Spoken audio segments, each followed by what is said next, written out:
Arkham Origins. We're here with Ben, senior producer, to talk about the new Batman game from Warner Brothers, Montreal.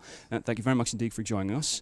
First question, obviously the obvious question is, what was the handover like between yourselves and Rocksteady? How did this all kick off? Sure. Well, it was a great start, right? Rocksteady gave us all of the code, all of the assets. We inherited everything from Arkham Asylum and Arkham City to launch into the development of Origins. You couldn't ask for a stronger launching point, right?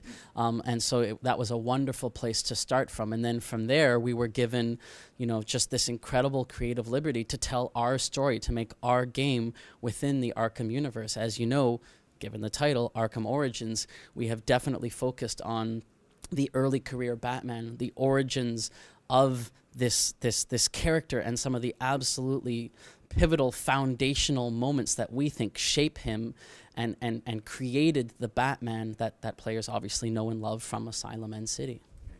Now, you mentioned that this is Batman Arkham +1. Is that the sort of design philosophy behind the creation of the game?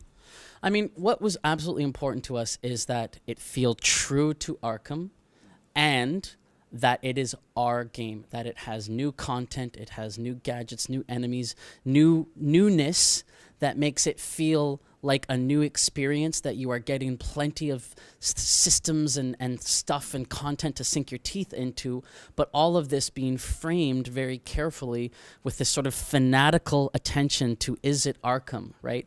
Are we creating something that is our Arkham quality? Are we creating something that is true to the Arkham franchise? And obviously I am biased, but I believe very sincerely that we absolutely have. The true test is when, fans will get their hands on the content themselves, and they'll be able to say for themselves, have we done justice? I think we've gone above and beyond doing justice. I think we've created a game that is absolutely, deserves its place within the Arkham franchise. This is 7 years, roughly about 7 years before Arkham Asylum, the events of Arkham Asylum. Now, you mentioned this is a younger Batman who's perhaps going to make the odd mistake as he's learning his way through crime fight into superheroics. Is that something that you'll see more in the narrative rather than the gameplay? Yeah, I mean, that's a great point. It's not cool to trip over your cape, right?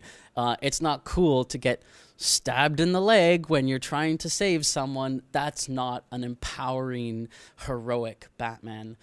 We like to say when our character makes mistakes, but when he makes mistakes, they're awesome mistakes.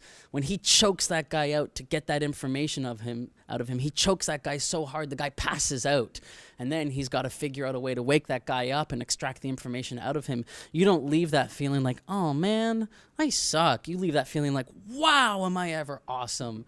That's what we mean when we say when he makes mistakes, he makes awesome mistakes. So he's early career Batman, but he's still incredibly competent. He has, access to wonderful gadgetry that might not be as sort of fine-tuned and polished as some of the stuff from Arkham Asylum and Arkham City, but all of the core functionality that's needed has definitely made its return. Because that was the next point I was going to raise about previous Batman as a prequel. So do you almost have to devolve the gadgets and mechanics to sort of fit in with that? No, I mean, we wouldn't let ourselves do that, and if we did, we wouldn't deserve to play in this space. You can't finish Arkham City and have access and mastery over all of these incredible tools and then go back and play Origins and suddenly you don't have anything. All you've got are your fists. That would be doing a disservice to the fans. It would be doing a disservice to the wonderful core mechanics that are part of the Arkham franchise. We have focused on narrative explanations and sort of justification for how Batman is sort of discovering these tools, prototyping these tools, first getting exposed to them, learning how to use them, but not removing their functionality from his arsenal completely, because then it wouldn't be the game that it needs to be.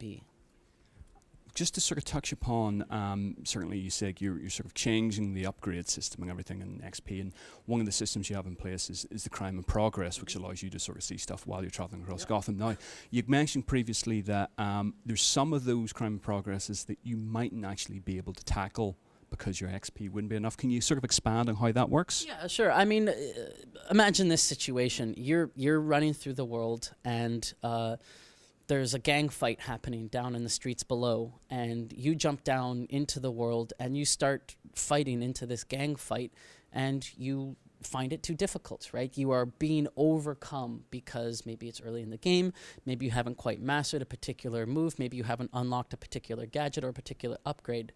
So you have the ability, obviously, you can okay, take a breather and say, okay, I'm not ready for this.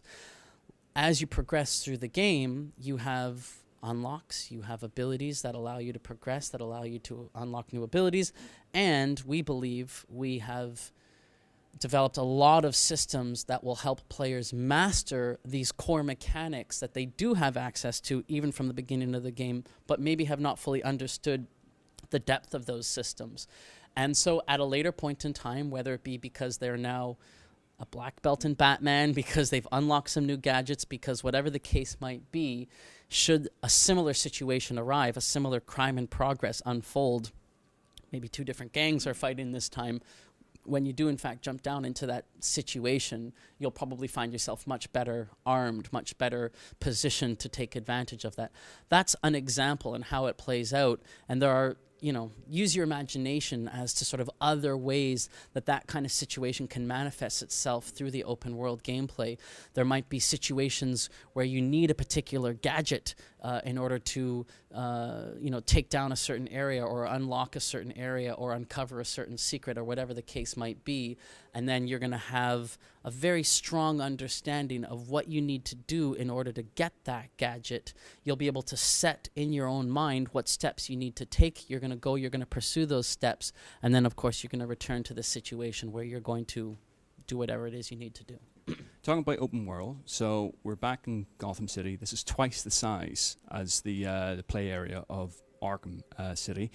You mentioned a combination of old Gotham and new Gotham. Now, old Gotham, we saw like images from particular landmarks from old Gotham. Now, given that we're returning to old Gotham, is it just landmarks will be familiar, or are you looking at sort of re-establishing the old Gotham that we saw in Arkham City? As in, will the layout be similar? Well, I mean, it's going to feel 100% different because it's not a prison anymore. This is a city before the walls went up and people got kicked out and the spray paint and the just garbage, and before that layer of sort of prisonness sort of settled into it. And so even when you're in old Gotham, it feels like a very new area. Now, of course, it's seeded with new enemies and new content and new experiences and also new environments, because many years have gone by, and so the land mass itself is quite different. Perfect example being, you saw in the demo that I just showed you, the boat.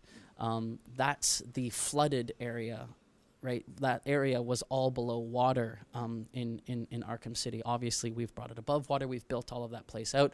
So it's quite different structurally as well, just because of the time delta. And then we have all of New Gotham, which is just absolutely a different aesthetic, a different feel, much taller buildings, much more sort of strata in terms of the navigation, a much more sort of commercial vibe to it, more upscale as it were. And the feeling of navigating from old Gotham down through new Gotham, of crossing those different aesthetic and gameplay areas, is definitely one that the players will get. They will clearly feel the difference between those two land masses, each of which have their own very distinct sort of ways of playing and styles of playing and obviously experiences that come from it. Okay.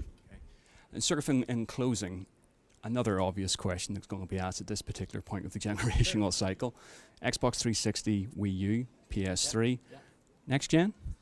We're 100% focused on making sure that this is the best Arkham experience it can be on the current generation of platforms, and we're really excited to get the game in the hands of players so they can determine, tell us whether or not we succeeded. Thank you very much indeed for your time. Thank you very much.